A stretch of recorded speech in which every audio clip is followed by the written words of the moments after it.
আমার কথা হচ্ছে যে কিছু কিছু বিষয়ে আমরা যেই বিষয়ে আলাপ করছি সেটা হচ্ছে যে বাংলাদেশ শ্রম আইনের সংশোধন নিয়ে আলাপ করছি এবং সেইখানে ইন্টারন্যাশনাল লেবার অর্গানাইজেশনের এই সংশোধনের ব্যাপারে কিছু সাজেশন আছে।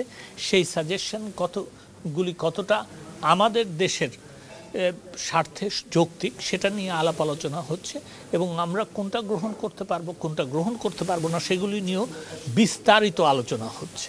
তো সেই ক্ষেত্রে আমি আজকে কিছুটা 41টা পয়েন্ট নিয়ে আলোচনা শুরু হয়েছে। সেই 41টা পয়েন্টের মধ্যে আজকে প্রায় 2.5 ঘন্টা আলাপ হয়েছে 16টা পয়েন্ট, আরও 24টা পয়েন্ট 16-17টা পয়েন্ট আলাপ হয়েছে, আরও 24টা পয়েন্ট আলোচনা বাকি আছে। সেইগুলি সবগুলি শেষ হওয়ার পরে আমি আপনাদের সাথে বিস্তারিত কথা বলতে পারবো।